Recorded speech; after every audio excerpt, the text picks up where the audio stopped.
파네메르크의 자연신학 강독 오늘 30번째 시간입니다. 우리는 지금 이 파넨베르크의 이 자연신학 안에서 두 번째 논문을 읽고 있습니다. 거의 막바지에 왔어요. 두 번째 이 아티클의 제목이 창조론과 현대과학입니다. 여러 가지 그 물리학 용어, 개념들 그런 것하고 신학의 연관성을 재밌게 설명했습니다. 유익이 많았어요. 마지막 단락에서는 파넨베르크가 창세기 1장 그 앞부분에 나오는 창조에 관한 그 차례를 설명하고 있습니다. 그게 물리학적 그 당시에 과학을 기본 바탕으로 해서 한 건데 그게 말하려고 하는 핵심이 뭐냐를 설명하는 겁니다. 근데 재밌었어요. 오늘의 물리학의 관점에서 뭐 생물학을 포함해서 자연과학의 입장에서 볼 때도 좀 귀담아 들을 만한 이야기다. 그 얘기입니다. 요 마지막 단락에서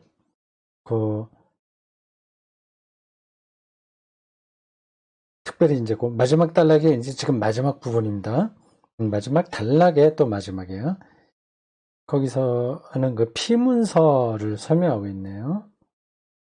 29강에서 에드문트 슐링크의 글을 인용했습니다. 이제 그 다음 넘어갑니다. 그걸 근거로 하고 이제 피문서를 조금 더 설명할 것 같아요. 이제 오늘 결론까지 끝납니다. 83쪽입니다. 피문서는 프리스터라고 해서 제사문서를 가리킵니다. 그러니까 이니셜을 딴 거예요. 프리스터, 제사장이죠. 그러니까 그 대목은 지금 피문서라고 하는 그 대목은 성경 안에서 그 대목은 그 제사장 계급에 있는 어떤 사람의 글이다. 그 뜻입니다. 그걸 어떻게 아냐? 성경에 그게 나와 있냐? 나는 뭐 제사장 계급에 속한 사람으로서 이렇게 뭐 하나님의 말씀을 들어서 쓴다 이렇게 돼 있냐? 그렇지 않습니다. 거기 나오지는 않아요. 나중에 학자들이 그 텍스트를 연구해 보니 거기에는 이런 특징들이 있더라. 그걸 이제 밝힌 겁니다. 피문서, 이문서, 제문서 이렇게 문서로 나누죠. 이거는 성경의 역사 비평을 받아들이는 사람만 그렇게 분류합니다. 그래서 문서설이라고 합니다.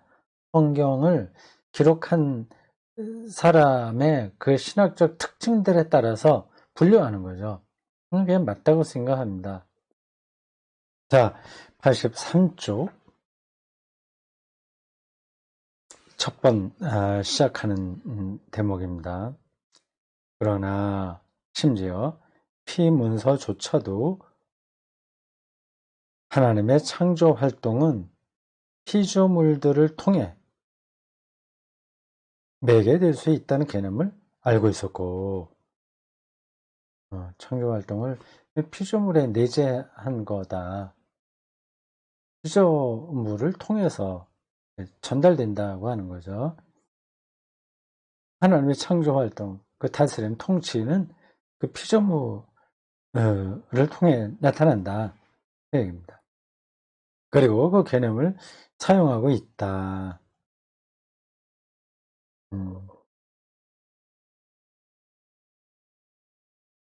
이는 특별히 하나님이 다른 종류의 식물을 만들어내라고 땅에게 명령하는 대목에서 드러난다.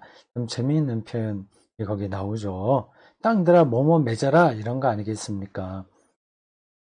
즉 하나님의 창조적 활동이라는 성서의 개념은 그 활동이 창조물들을 통해서 매개된다는 개념과 원리적으로 대립하지 않음을 보여주는 것이다. 이게 진화론을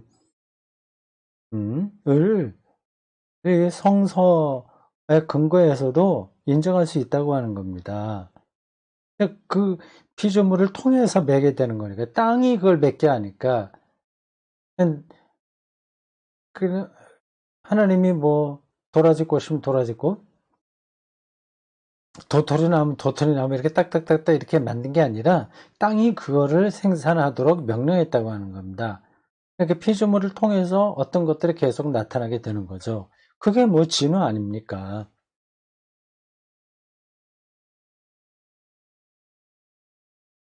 그러나 성서 보도에는 어떤 것이 완전히 빠져 있는데 그것은 근대 과학의 자연 기술에서는 극도로 중요한 것이다.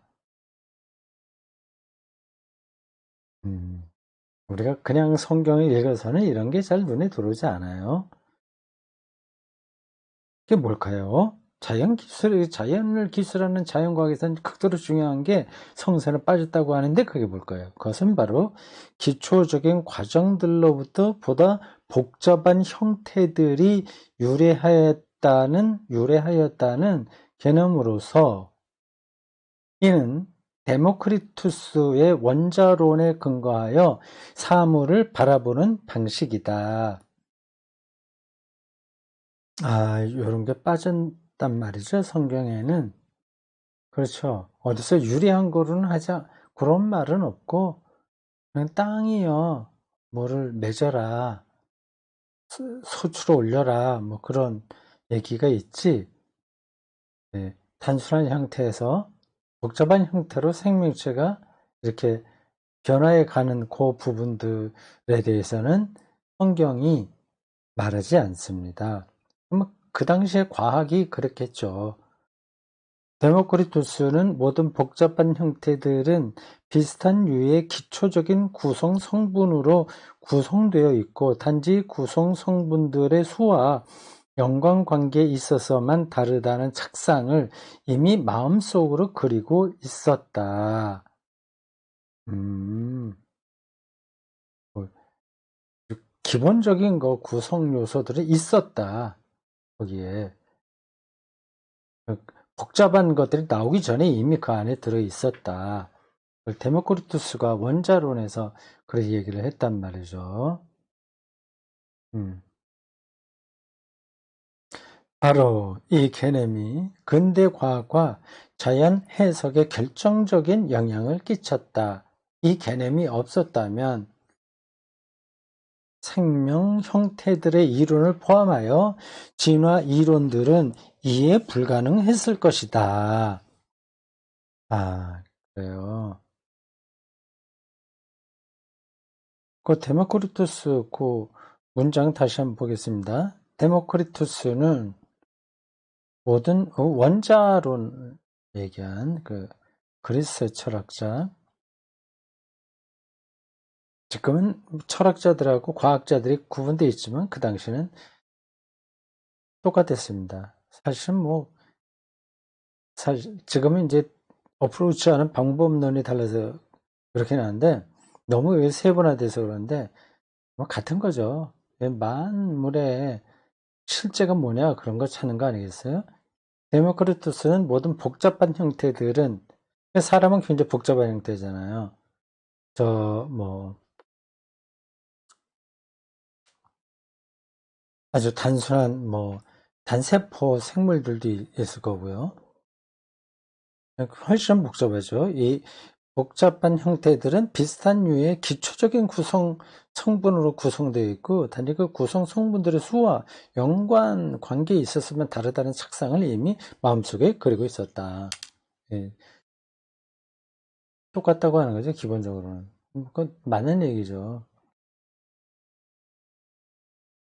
뭐 도마뱀도 복잡하긴 한데 더 단순한 게 있을까요?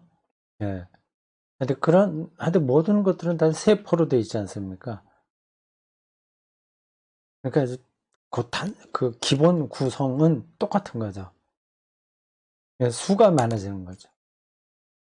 수가 많아짐으로써 뭐 기능도 달라지고 뭐 여러 가지가 달라지긴 하겠죠.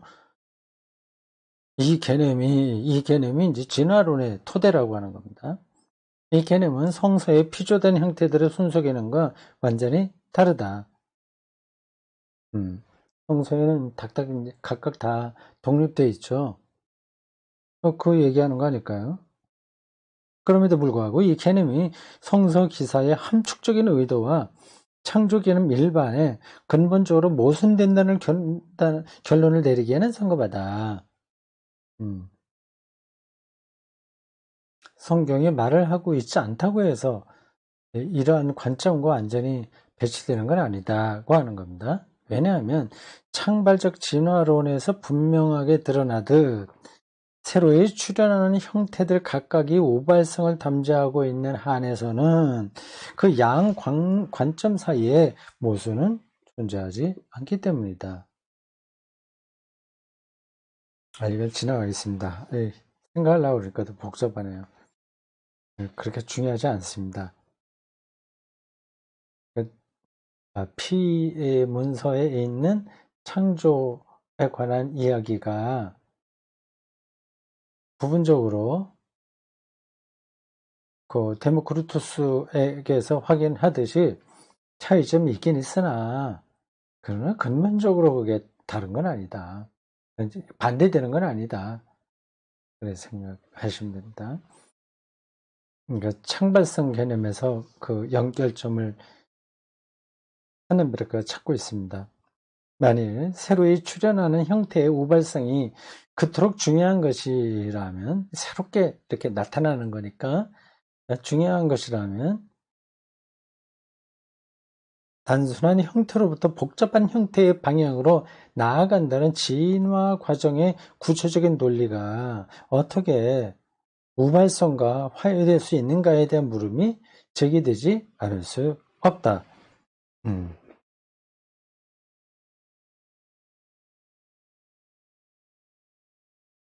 이 현상에 대한 철학적 그리고 신학적 성찰은 거듭해서 진화 과정 속에는 진화 과정, 인간도 어디서부터 이렇게 진화되어 왔잖아요. 생명체가 바닷속에서 시작했다면서요.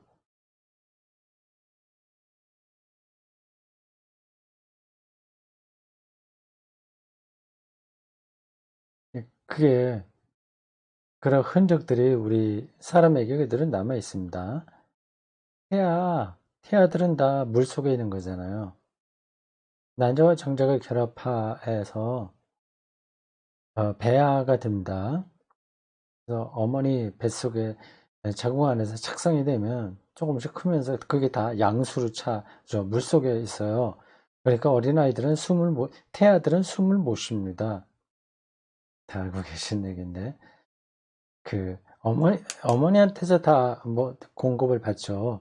피가 이제 어머니에게서 다 와서 탯줄로 해서 배꼽으로 들어가고, 그래서 다 생명체가 형성됩니다.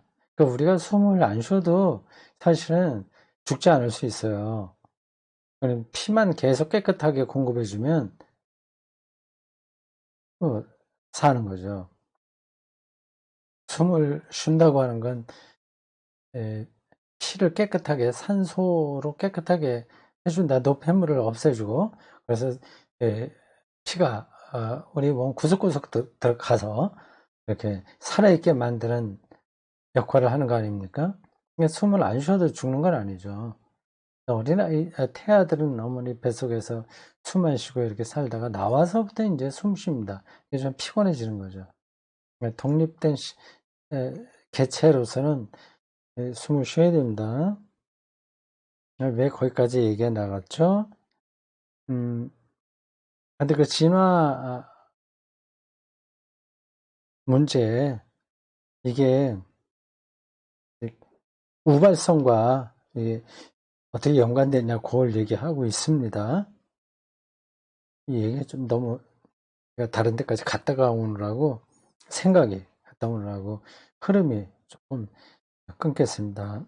더 보겠어요. 이 현상에 대한 철학적 그리고 신학적 성찰들은 거듭해서 진화 과정 속에는 어떤 고유의 목적론적 방향성이 내재해 있다는 결론에 이르렀다. 이 진화가 만약에 기계론적으로만 그게 진행이 되는 거라고 한다면 우발성은 개입될 수가 없어요. 돌연변이 같은 거 나오면 안 됩니다. 근데 그런 게 나온다는 것은 이 진화가 어떤 목적, 방향이 있는 거 아니냐, 이런 쪽으로 생각이 모아진다고 하는 겁니다. 이런 점에서 샤르댕의 개념들이 널리 알려져 있긴 하지만 심각한 비판에 직면해 있다. 구체적인 건 모르겠어요. 샤르댕 어떻게 비판받는지요. 띠아르드 샤르댕 말입니다. 그 유명한 진화 생물학자이면서 가톨릭 신학자인 사람입니다. 개인적으로 필자는 마이클 폴레이니의 통찰이 보다 설득력 있다고 보는데,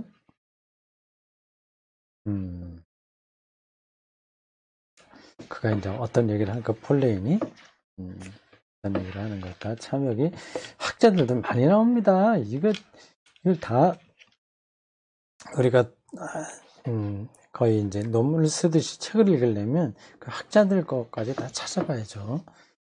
그래 우리는 지나갈 거 지나가면서 진도 나가겠습니다. 파넨베르크는 폴레인의 통찰에 떼야르드 샤르댕보다 더 설득력이 있다고 하는데 이게 뭔지를 설명하겠죠.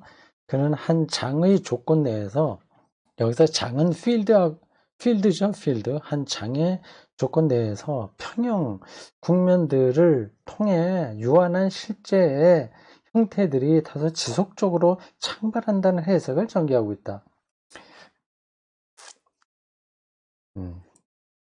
좀 까다로운 표현인데 지나갈까요? 다시 읽어볼까요?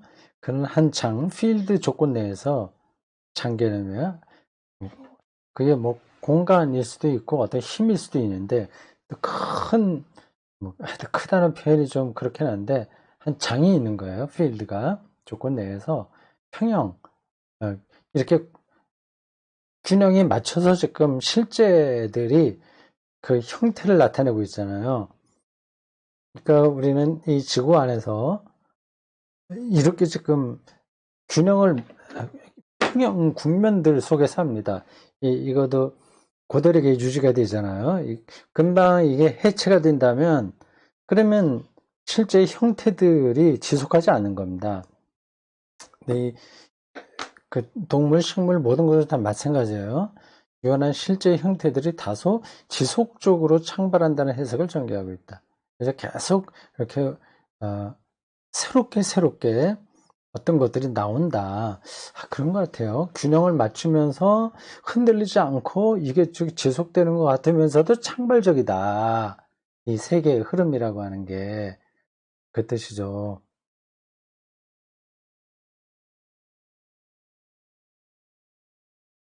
따라서 폴레이니는 누구의 사람이 폴레이니? 처음 나온 사람인가요? 앞에서 다뤘는지 잘 모르겠습니다. 폴레이니는 개체 발생의 진화 과정뿐만 아니라 개체 발생, 한 사람, 뭐 한 강아지 이런 게 다 개체거든요. 그 진화 과정만이 아니라 개통이라면 어떤 거예요? 뭐 동물, 식물 이렇게 나누나? 아니면 포유류, 뭐 어류 이렇게 나누는 걸 얘기하는가? 하여튼 그 범주가 다른 걸 얘기하죠. 개체 발생은 좀 작은 거고 개통 발생은 좀 더 큰 생명체 범주입니다. 계통의 진화 과정까지도 장이 작용한 결과를 보겠다. 결국 플레이는 장을 중요하게 생각하는 거예요. 이 장을 하나님이라고 얘기를 할 수도 있는 거죠. 파넨베르크는 거를 영이라고 얘기하겠습니다만은 앞에 어떤 제목으로도 나왔죠. 그리고 제 첫 번째 아티클에서도 그런 개념은 나왔을 겁니다. 네, 그거는 좀 우리가 기억해 두는 게 낫겠습니다. 물리학, 뭐 생물학에서 얘기하는 장은 신학에서 얘기하는 영이다. 그렇게 연결돼서 똑같다는 게 아니라 개념적으로 그렇게 연결해서 생각할 수 있다는 겁니다. 이런 관점에서 보자면 계통 발생과 개체 발생의 진화 과정들은 사회 생물학의 모델들이 그냥 생물학이라고 하는 건 사회 생물학이라고 또 얘기했죠. 그냥 지나가야 됩니다. 그 어떤 특별한 걸 얘기하는 것 같은데 모델들이 오늘날 제시해주고 있듯 사회생물, 소셜, 바이올로지,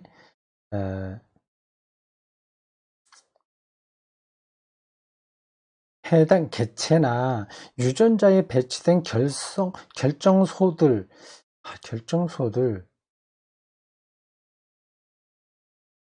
결정하는 어떤 그 요인들을 가리킬 텐데 해당 개체나 유전자에 배치된 결정 요인들, 요소들에 의해 설명될 수 있는 것이 아니라 개개인의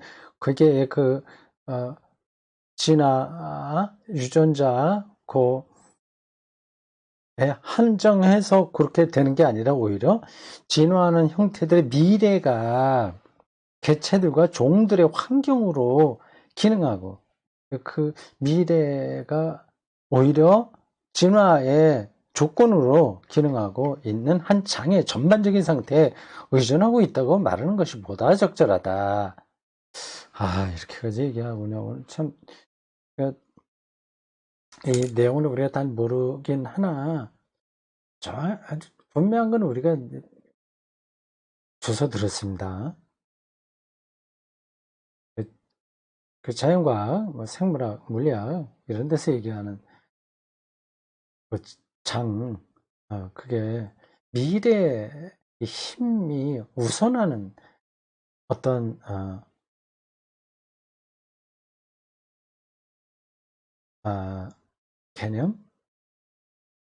개념이다. 그렇게 생각하면 일단 되겠습니다. 전달이 있는가 모르겠어요. 조금 정리가 저에게 되는데 설명하려고 하니까 짧은 지식으로 쉽지가 않습니다. 미래의 우선성. 홀레인에 의해 다소 사변적인 방식으로 발전해온 이러한 류의 개념들은 앨리스터 하디의 학자들 이름 정말 많이 나오네. 유기진화 개념으로 수렴된다. 유기진화. 더욱이 이 두 개념, 즉 창발적 진화와 유기진화는 창발적 진화, 유기진화.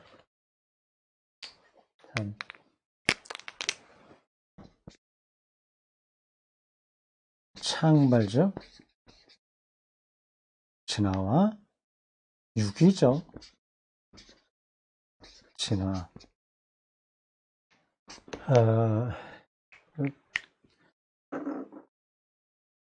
유기적이다. 예, 그러면 다이나믹하다는 뜻이겠죠? 아니면 하여튼 연결된 아주 긴밀하게 연결되어 있는 관계를 가리킵니다. 이 두 개의 창발적 진화와 유기적 진화는 근본적으로 동일한 개념에 근거해 있기 때문에 유기적 자연과 무기적 자연을 모두 기술할 수 있게 해줌으로써 유기적 자연과 무기적 자연이 또 뭐죠? 무기적 자연. 이건 뭐 돌, 뭐 이런 걸 무기질이니까 무기적 자연이라고 얘기하고 유기적인 것은 생명이 있어 서로 연결돼서 그 형태들을 유지하는 자연을 가리키겠죠. 그러니까 이 두 가지 다 설명할 수 있도록 해줌으로써 서로 보완적 기능을 갖고 있을 뿐만 아니라 또한 신학자들로 하여금 모든 생명은 하나님의 창조적인 영의 활동에 기원한다는 성서적 통찰과 유비하여 생명 과정들을 기술할 수 있도록 해준다. 자, 요게 딱 정리된 그 파넨베르가 하고 싶은 이야기입니다. 모든 생명은 하나님의 창조적인 영의 활동에 기원한다는 성서적 통찰과 이렇게 비교해서 생명 과정들을 설명할 수 있게 해준다. 자, 아주 복잡한 거긴 했는데 어떤 방향은 우리가 좀 알아들었습니다. 마지막 결론에 해당하는 패러그래프를 읽겠습니다. 본장에서 필자는 제2장을 가리켜요. 본장에서 필자는 자연과학자들이 제시하는 자연에 대한 기술을 철저히 받아들이는 것이 신학자들에게 능사는 아니라는 사실을 제시했다. 그걸 부정한다는 뜻이 아닙니다. 그 안에만 머물러 있으면 안 되는 뜻인 거죠. 이 자연과학자들이 제시하는 자연에 대한 기술은 그 미래적 우선성 이런 것들이 을 말하지 않습니다. 그걸 전제하지 않아요. 그러니까 그 자연과학이 얘기하는 그 엄밀성에 너무 주눅들지 말고 성서가 이야기하는 하나님의 창조 세계에 대한 분명한 관점들을 늘 붙들고 대화해야 된다. 그 얘기입니다. 자연과학을 부정하라는 뜻 아닙니다. 거기에 매몰되지 말라는 거예요. 사실 기존 분야들의 한계 내에서 활동하고 있는 과학자들의 보고보다 더 순박한 것도 없다. 순박하다는 건 뭐 단순하다는 뜻이죠. 하나님의 실제는 하나님의 리얼리티 오브 갓, 하나님의 실제는 자연을 정의하는 인수이며 자연을 정의하는 아주 기본적인 근본이다. 뭐 얘기 그렇게 봅니다. 이 사실을 무시하는 것은, 그러니까 하나님의 실제를 무시하는 것은 우리로 하여금 사물들의 가장 적절한 설명에 이르지 못하게 만드는 것이다. 미래의 우선성이 도외시되는 거니까요. 이러한 말들을 그냥 순진하게 그렇지 믿음을 갖고 해야지 이런 식으로 받아들이시면 안 됩니다. 여기서 말하는 하나님 실제는 이 물리학과의 대화에서 이제 타당성 있게 설명돼야 되는 겁니다. 앞에서 뭐 파넨베르크는 계속 시도한 거예요. 자연 사건들 속에서 인식되는 우발성은 우리로 하여금 자연 법칙의 우발성을 인식하게 만들어주며 자연과학이 정확하게 어떤 것들을 계산해내고 하더라도 우발적인 것이 일어나는 거예요. 그래서 그게 지금까지 계속 온 겁니다. 그게 뭐냐? 다시 또 설명할 필요가 없겠죠. 새로운 게 자꾸만 나타나는 그 구체적인 것을 제가 지금 말할 수는 없는데, 뉴턴, 그리고 양자, 그리고 장, 이론, 끈, 이런 것들은 그 우발성, 그런 것들이 나오기 때문에 잠깐만 새로운 과학적인 패러다임이, 패러다임을 말할 수밖에 없는 겁니다.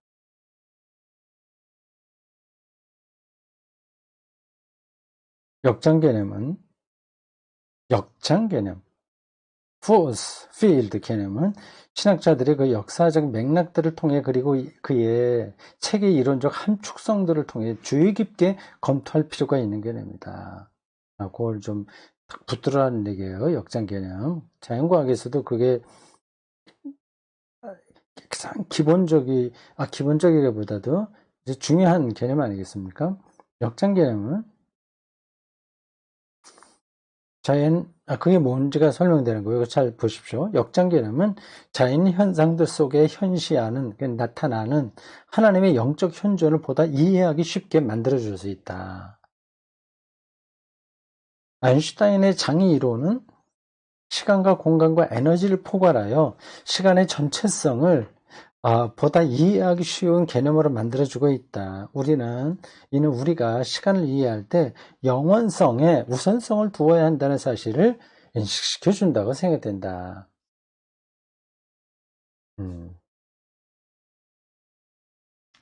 네. 영원성에 우선성을 둔다고 하는 것은 곧 미래성을 우선한다는 얘기입니다. 그걸 상수로 놓고 본다는 얘기예요. 신학자로서 우리의 할 일은 기존하고 있는 자연과학과 관계를 맺는 일이다. 그래야 됩니다. 엉뚱한 거 하면 안 돼요. 지금 발전되고 있는, 나아가고 있는 자연과학과 대화해야 되는 겁니다. 그러니까 그거를 부정하고 뭐 창조과학 이 식으로 가면 이건 이제 헛다리를 잡는 거죠. 우리는 우리 자신의 과학을 창조해낼 수 없다. 신학은 그건 못해요. 하지만 자연을 올바르게 이해하기 위해 우리는 과학 분야들이 제공해주고 있는 것들을 넘어서서 우리 하나님 이해를 자연 이해에 포함시켜야만 한다. 이게 이제 하넨베르크의 자연신학이 지향하고 있는 방향성입니다. 두 가지예요. 하나는 기존에 있는 자연과학과 대화해야 된다. 그리고 두 번째는 그 자연과학이 제공해주고 있는 것을 넘어서서 하나님의 이해를 자연을 이해하는데 하나님의 실제를 자연을 이해하는 건 자연과학이죠. 그런데 포함시켜야 된다고 하는 겁니다. 옳다고 생각합니다. 그리고 그것은 가능하다고 봅니다. 이게 완전히 무너지게 된다면 그러면 이제 신학은 항복해야죠. 뭐 항복한다는 표현이 그렇긴 합니다만 성서에 있는 하나님의 창조에 관한 이야기들은 다 무용지물로 만들어야 되고 그렇다면 하나님에 대한 이해 전체에 균열이 생겨야 됩니다. 그러면 그 균열이 좀 더 나가게 되면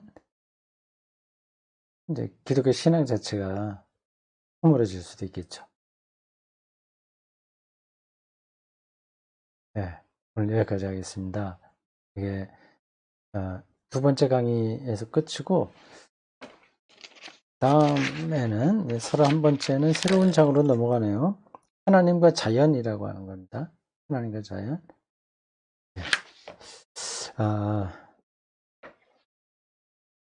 날씨가 추운데 잘 지내시기 바랍니다. 올겨울에 우리는 이 파넨베르크의 자연신학을 같이 읽으면서 보내고 있습니다. 좋다고 생각합니다. 수고했습니다.